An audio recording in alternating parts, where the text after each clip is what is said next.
Gobblers Knob. That's the name of this hill.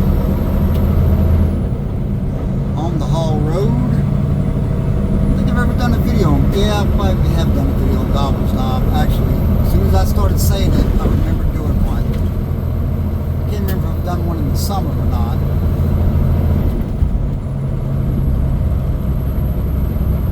I don't know. If I haven't, here you go. If I have, well, here it is again.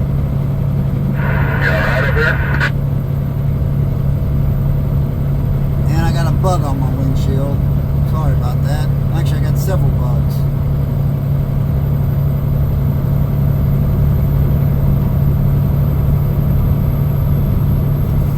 We have a yard in Montana.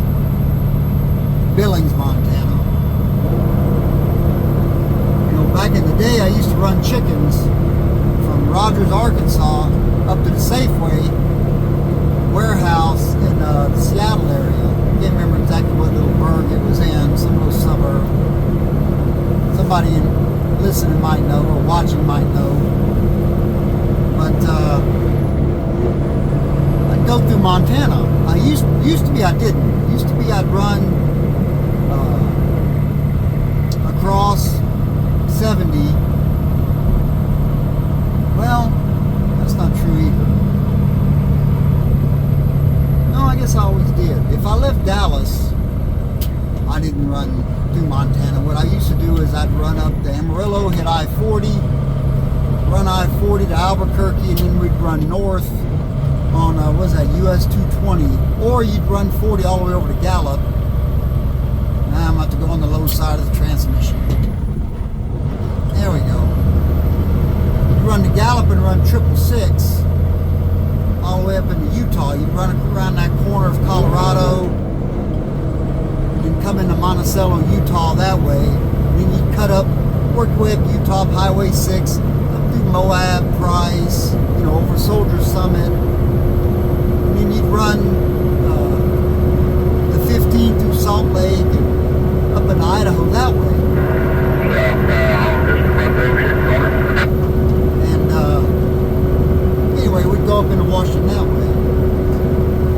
I used to try to avoid Montana. And the reason why I used to try to avoid Montana is Montana would always give me trouble. And I remember one time I was going through there. When I started hauling chickens out of northern Arkansas, I started going through there. It's just kind of hard to avoid going to Washington. And see if I can get back on the high side here and hold it. Back in the day, Texas had inspection stickers for trucks, and it would also serve as your DOT inspection. You know, they would extend it. Come on, guys. They would accept it as a DOT inspection. So we didn't have to get a DOT inspection because we got inspection stickers on the trucks and on the trailers. So I'm going through Montana one day. Well, mine had expired on the truck and trailer because I got them the same day. No, I'm lying to you. Only on the truck. Only on the truck. And I got pulled in the scale there in Butte. Now this guy had given me grief before, just a few weeks before.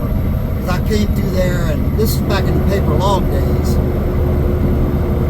and he claimed, oh, there's no way you could be here, you know, there's no way you went down Homestake Pass fast enough to be here at this time from where you left. And I tried to explain to him and said, look, you gotta add about 15 minutes to that, because back then I used to keep my watch.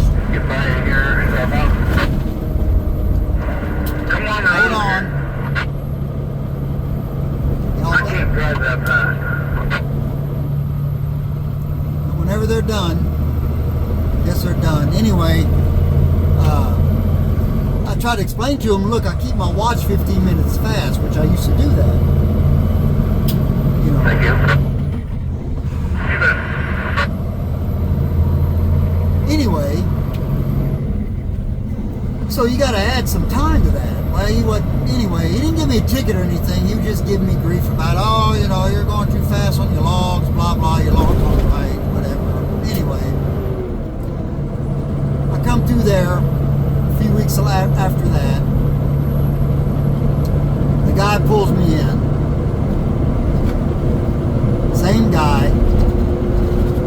wants to do a DOT inspection. I said, okay, nothing wrong except my inspection sticker had expired. I hadn't been back through Texas yet. And I'm not going to go out there and get a DOT inspection, because then I'll still have to go back to Texas and get an inspection, because Texas doesn't recognize DOT inspections back then as a state inspection. But the feds would accept a Texas inspection sticker as a DOT inspection. I know it's confusing, but that's the way it used to be. The old timers know what I'm talking about, especially if you were running out of Texas. Anyway, so he gives me a ticket for it, right? The guy was a real a-hole. Because I get into Washington, there at those first set of scales before you get to Spokane, and they pull me in. And, I showed him the paperwork. I said, hey, I just had a DOT inspection done back in Montana. Okay, show me the paperwork. Real nice guy, and he looks at it. Well, everything was good except your sticker was out. I said, yeah, my Texas inspection was out, which serves as my DOT inspection. He said, yeah. Then he looks, he says, wow, the guy gave you a ticket for it? I said, yeah. He said, wow, we don't give tickets for that. We'd give you a warning. I said, well, you just got to know this guy in Montana, man. He's a real piece of work, Anyway, no big deal. I told my boss about it. He's like, okay, as soon as you get into Texas somewhere, get it inspected, I'll pay for the ticket. I said, okay, no problem. So I get back into Texas. I think I go to the Mac dealership there in Abilene and get it done. Anyway, turn the ticket in my paperwork. No big deal. Next trip through Montana, which I did several through Montana, because in the wintertime, we ran the Pacific Northwest a lot, because there's always a shortage of trucks up there, because none of these guys want to go up there when it's snowing. They all want to bounce between Florida and California. But you made good money up there running apples out, because they always had a shortage of trucks. They would pay us a deadhead from Salt Lake or Stockton, California, places like that, all the way up to Wenatchee, Washington, just to load apples. So anyway, I'm going back through that scale again. Get up on the scale, the guy stops me. I look over there and he's peeping at me, man. He's mugging me hard. Tells me to pull in. So I pull in there, walk in there, got my permit book, my logbook, my driver's license, all that, the medical card. So anyway, the guy looks at me. I know he recognizes me. I definitely recognized him. He runs my license and all that.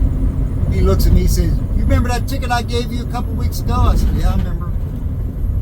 Yeah, you didn't pay it. I said, what? He said, you didn't pay it. So I turned it into my boss. He was supposed to pay it. Well, he didn't pay it. I said, okay, well, what are we going to do? He said, you're going to jail. I said, jail? Seriously? I'm going to jail for this. Yep, you're going to jail. I said, well, look, the Butte Scales is one exit down from the Flying J, right? Back in the old days, I say the old days, back before that, it used to be right there at the exit. But they had moved it one exit back. So I said, well, look, why don't you just drop my trailer right here? I'll bobtail down to the Flying J to the ATM. This is back when they would take cash. I think it was a $165 fine. I said, I'll get the money and bring it back. Nope, not doing that. You're going to jail. He calls the jail down in town and lets them know I'm coming. He's calling the state trooper to come get me, to bring me to the jail. So I called my boss and I said, look, man, this dude's about to send me to jail. He said, what? I told him. He said, oh man, he said, I must have forgot to pay it. He said, well, I don't know what to tell you except, if he's not going to let you pay it now, just go in there and, let me know and I'll post the bond or whatever we got to do. I'll deal with it. I said, okay.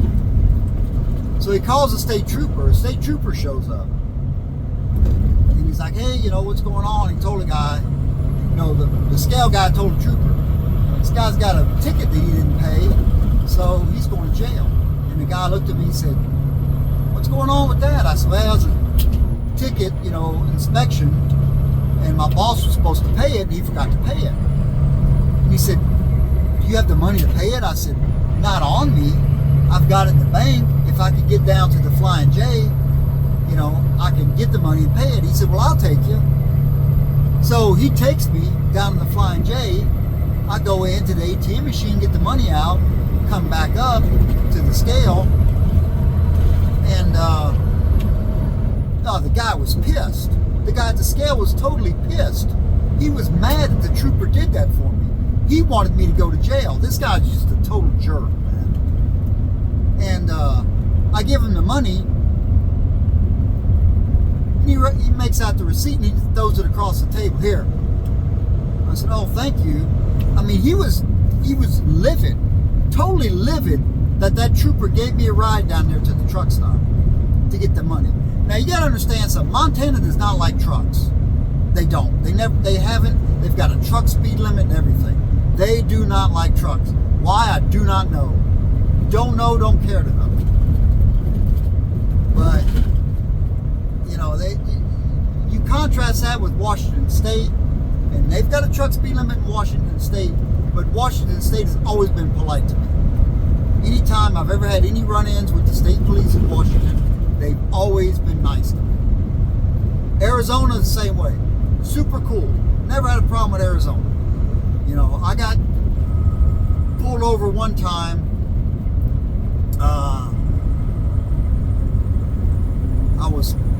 I forget where I was. I was on a 2-lane road somewhere.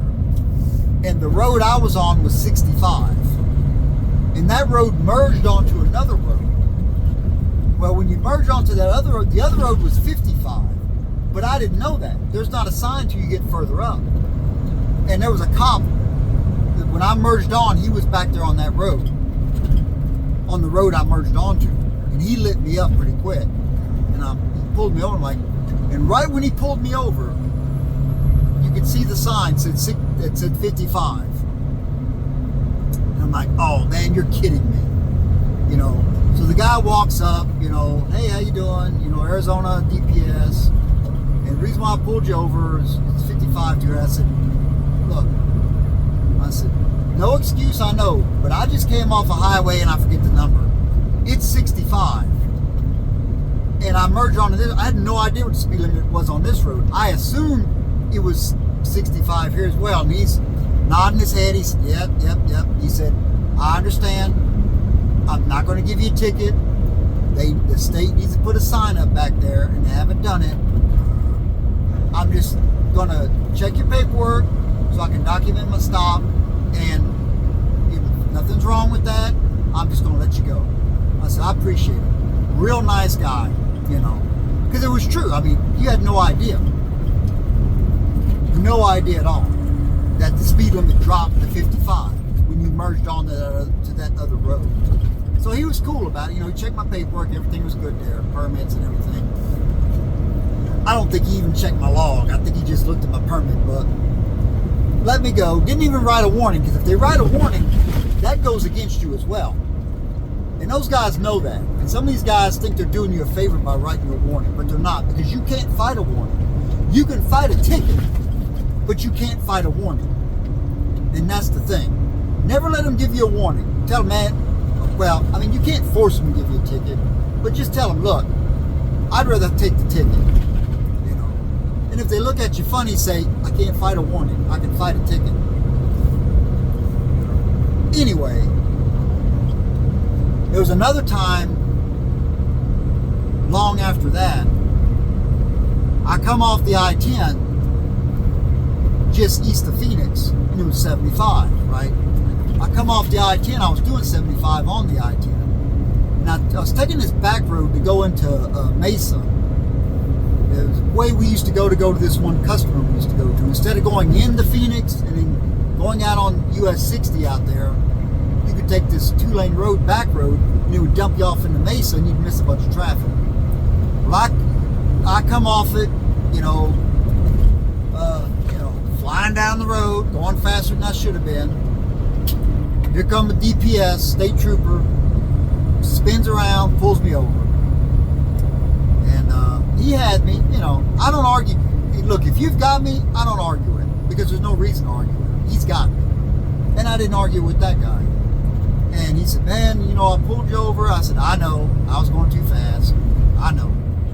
He said, yeah. He said, look, normally, he said, I wouldn't really care except the fact this is open range out here. And they do get cattle that wanders out on the road.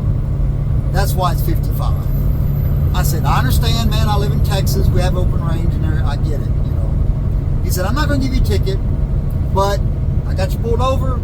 My boss says I got to do a DOT inspection if I pull over a commercial vehicle. I said, okay, all right, no problem. Checks everything out, checks the lights, checks the permit book. And he's standing there. I'm standing out. I get out. I'm standing outside because I had to get my trailer permit out of the permit box on the trailer. And I'm standing there next to the trailer, the back of the trailer. And he looks at me and he says, you think I'm going to crawl under there and look at those brakes, huh? I said, well, yes, y'all usually do that. Now, this is back in the day when we had when we had manual slack adjusters, right? You had to adjust your brakes yourself, and we always did it. Usually, when I'd leave the house, when I'd leave Dallas, I'd go ahead and adjust my brakes, trailer brakes, and then I would check them again before I went to California. California was really hard. So, they were adjusted. I figured he's going to look at them. And he said, if you think I'm crawling under this trailer with this uniform on, you're crazy. He said, we have to pay for these uniforms. He said, the guys at the scale, they got the coveralls. He said, I don't have the coveralls. He said, I'm not getting this uniform dirty. I said, oh, okay. Well, that's fine with me. He said, I'm just going to assume that you've been adjusting your brakes. I said, well, yeah. Actually, I have, in all honesty. But I figured you'd check. He said, nope, I'm not getting this uniform dirty. I said, okay. Then he starts telling me about how his wife just had a baby and, he's hadn't been getting any sleep lately because the kid's up a lot. And I said, yeah, I understand. I went through the same thing back in the day. Real nice guy. Anyway, we sat there and BS for about, 10 minutes or so. And then he said, well, anyway, I don't mean to keep you. I know you got someplace to go. I said, yeah, I got to make a delivery up here. He said, okay, well, just take it easy through here, man. Remember, when you get off the interstate, it's no longer 75. I said, I'll remember. I'm good. Thank you. I appreciate it. Anyway, real nice guy. Nice guy. I haven't had too much trouble with Arizona. One time I had trouble coming out of Texas Canyon. I had a state trooper pull me over for doing 76 in a 75. That was it. Now, he didn't write me a ticket because he couldn't, and he knew he couldn't. There's no way that's gonna stick. No way. I think he was just making an excuse to pull me over. But anyway, I've run into some really nice cops out here, and I've run into some total jerks. But I'm gonna tell you something. One thing happened to me, and it happened in Montana, that's never happened to me in 30 plus years of driving. I got off the interstate. I was going to our yard, working here where I'm working now. In fact, it was earlier this year, this past winter. The road was really, really slick. And I had just made a delivery in Belgrade. I was coming back to Billings. And I was going back to our terminal. And I was going to shut down. That was it. I was done because the roads were really bad.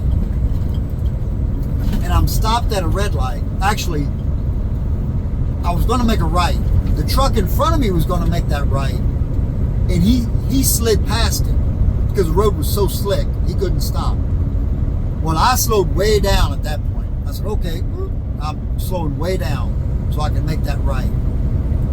So I slowed way down, and the light turned red. And I was just about to turn to make it, and I looked in my right mirror, and there was a car that had slid into me. I didn't even feel him, because he didn't hit me that hard. But apparently he tried to stop, and he couldn't, and he got between me and the guardrail, and just tapped the side box. I was pulling the flatbed that day. Just tapped the side box with the side of his car. Well, there was a state trooper behind both of us. I didn't know that. And The state trooper walks up to the driver's side door of my truck. Give me your license. Give me your license. I want your license and your permit book. Right now. Right now. And I'm like, whoa, this guy's unhinged, man. And I think, well, it's Montana. They don't like trucks, you know. So I said, okay, all right. So I give him my license, give him my permit book. He takes it. He walks back. I assume back to his car. I just sat there looking forward. I said, I don't know what's going on here, but there was no reason for that, you know. I didn't even do anything. The car slid into me. Anyway, the guy walks back up a few minutes later, and he hands me my permit book, and he says, I apologize. And I looked at him and said, what? He said, I'm very sorry for talking to you that way. There was no reason for me to do that. He said, look, it's been a long day. We've had a lot of accidents today. He said, I don't know how many accidents I've worked today because the roads are so slippery. He said, he said, man, I'm sorry. I said, I understand, you know, I get it. No worries. And then he went to turn around and he slipped and fell right on his behind. And then I felt kind of bad for the guy, you know. And I started to get out to help him. He said, I got it. I'm okay. I said, you sure you're all right? I'm fine. I'm good. He said, just do me a favor, make the right turn and pull over there on the side of the street and we'll finish this up. I said, okay. So I did that. I called our yard because our yard was just down the street, man. And I called the safety lady and she came out. And anyway, the guy said, I'm going to put this down as road conditions, poor road conditions. I'm not going to assign any fault to anybody. We'll just let the insurance companies fight it out. He said, that's just the way it is. It's just so slippery out here. Everybody's running into everybody. I said, all right. I kind of wish you'd have assigned the car as being at fault because they did slide into me. But I wasn't going to argue with the guy. But I think that's the only time I've ever had a cop apologize to me. I've had a cop backtrack when he thought I was doing something wrong on my logbook or something, and then he looked at it again and said, no, I was wrong there. I'm not going to write you a ticket, you know, whatever. But I've never had one actually apologize to me. That was the first time that ever happened. But the guy really, well, I mean, he was like, he come up hot on me, man, like hollering at me. And I'm like, dude, man, this guy, I mean, I get it. I'm in Montana, but there's no reason to talk to me like that, you know. I didn't even do anything. I was just sitting there at a red light, waiting to turn right. Anyway, like I said, I've run into some nice guys, and I've run into some guys that were total jerks. And I don't know, they just were jerks. Most state cops I haven't had too much trouble with. It's usually, if I have any trouble with anybody, it's a local cop or a deputy sheriff. I had a run-in with a deputy sheriff in Dallas County, in Dallas, in Texas, one time. And I had that ticket thrown out. He tried to claim I made an unsafe lane change.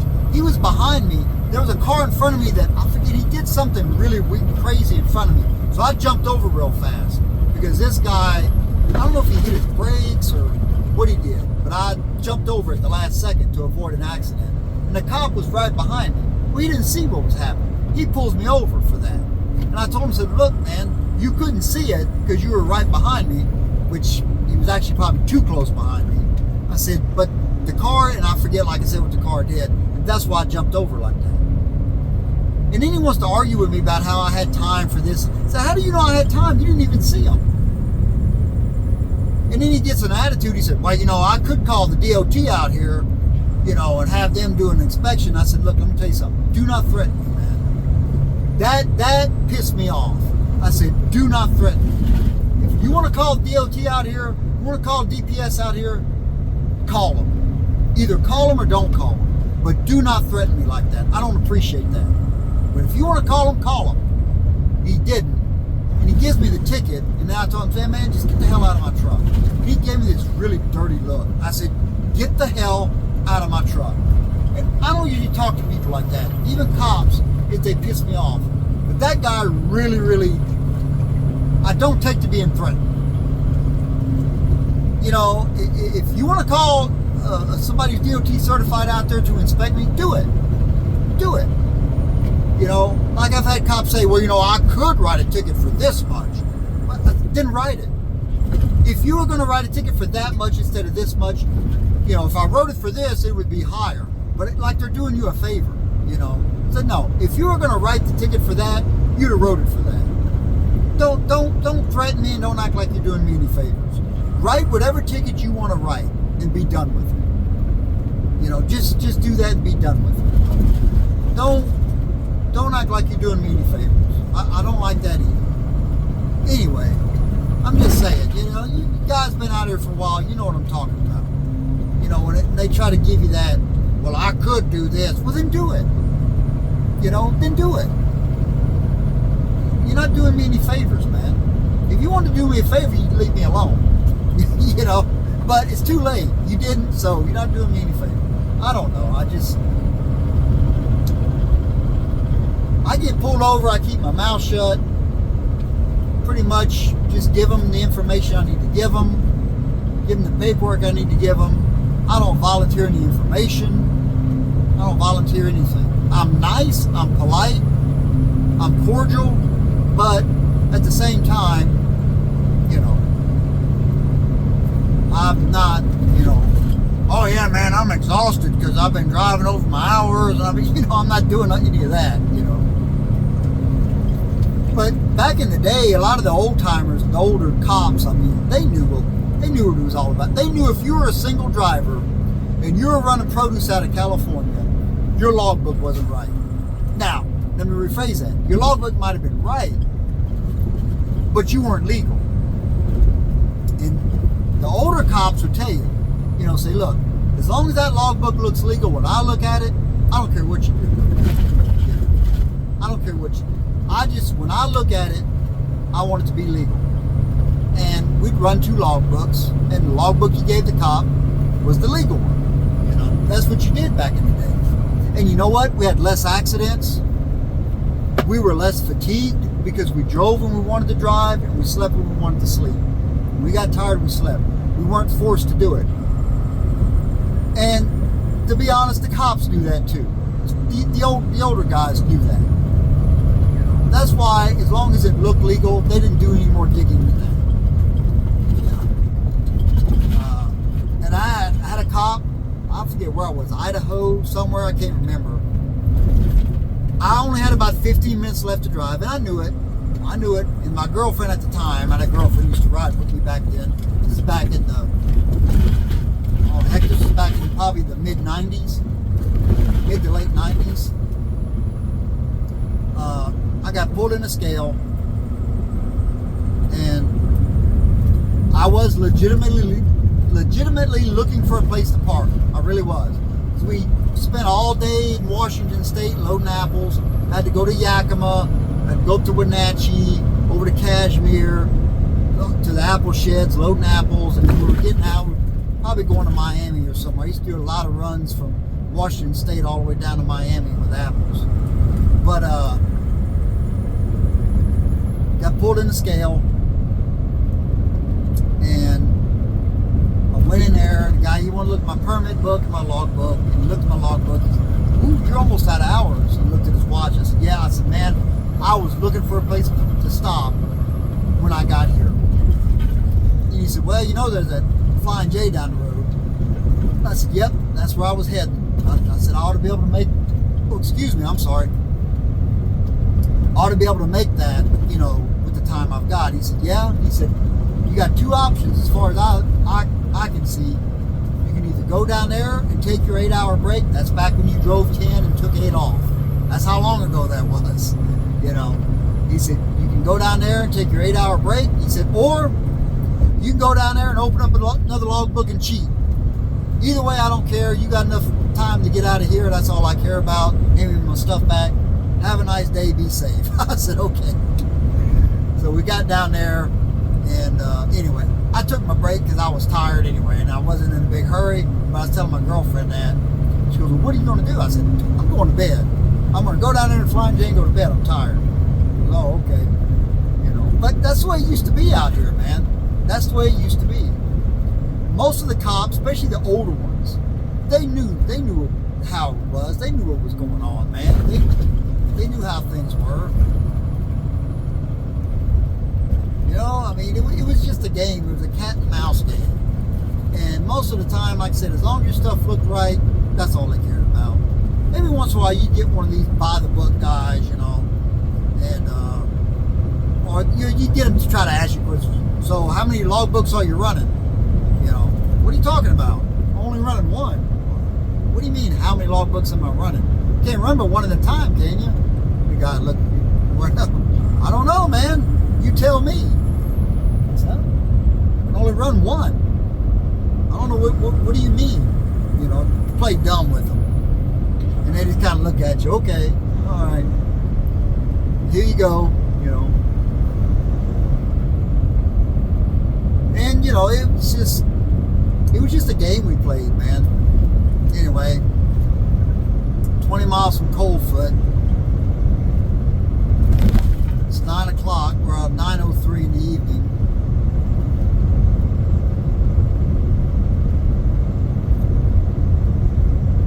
I figured I'd tell a couple of stories. Might want to hear them, might not. A lot of you guys that started driving in the 2000s, late 2000s, man, I'm telling you, it used to be fun out here. And I don't mean fun because we cheated on our logbooks and things like that, but I mean, it was fun. It was less stressful because, like, I could stop. I used to like to run at night. And I could stop and take a nap about 4 or 5 in the afternoon, especially if I was about to come up in a major city. I'd stop, take a nap about 4 or 5 in the afternoon, and I'd get up about 7 or 8 that evening, and I'd run all night. Run until about 5 or 6 in the morning, and I'd stop, go to bed. You pull in the truck, stop 5 or 6 in the morning, you got all kind of room, right? All those we used to call all the solar powered trucks, would be pulling out of the truck stop because the sun's coming up, man. So the sun's coming up, they'd start driving. And it was safer because you weren't forced to just keep driving. Well, it's 5 o'clock and I'm about to roll into Chicago or roll through Indianapolis or Dallas or, wherever, Atlanta, wherever.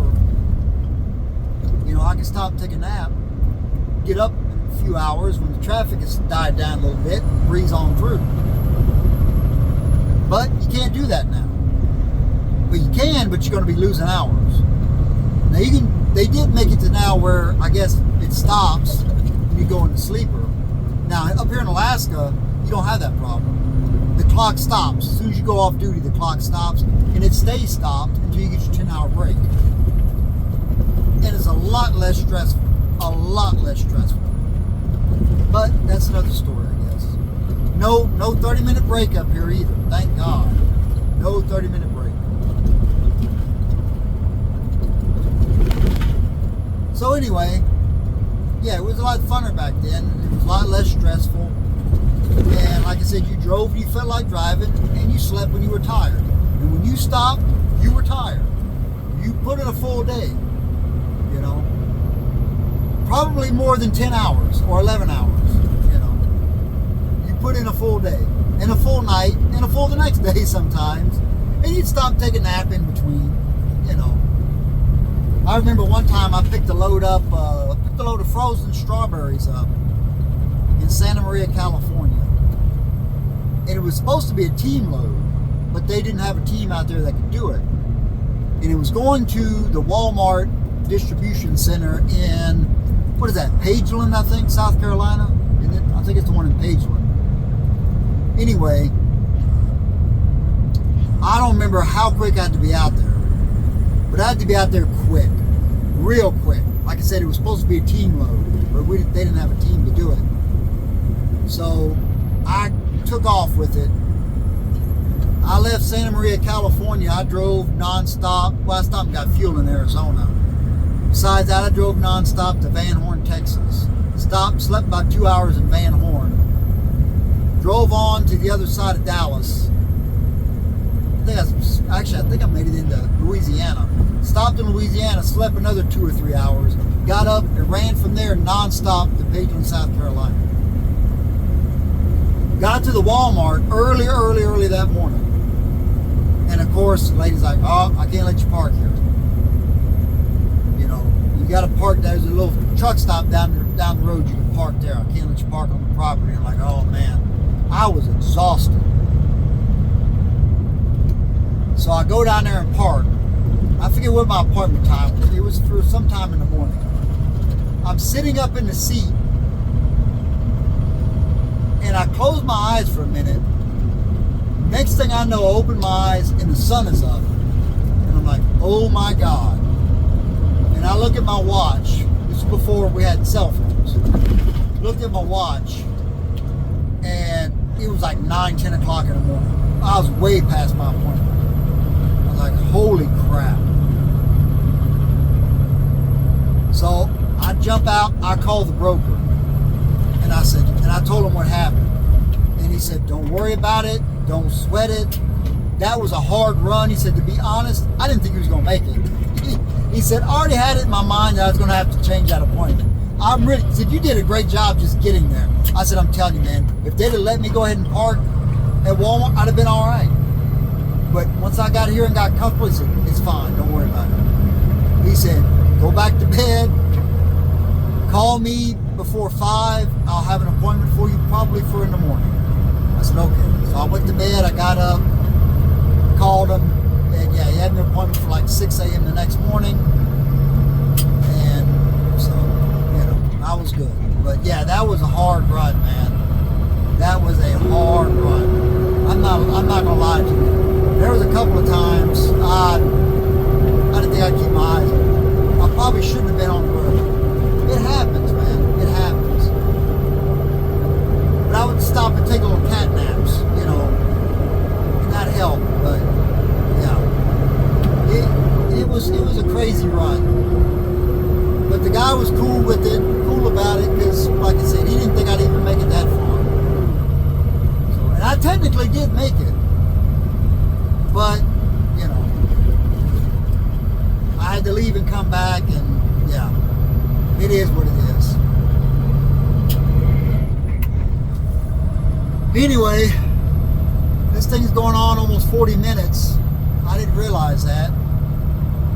I'll go ahead and end it. I'm almost to Coldfoot, and then I'm going to stop at Coldfoot and take my break. And so, yeah. Kind of a different little thing here, you know, telling the stories and all that. Probably stuff you don't want to hear. I don't know. Maybe you do, maybe you don't. I got a ton of them. I got a ton of stories, man.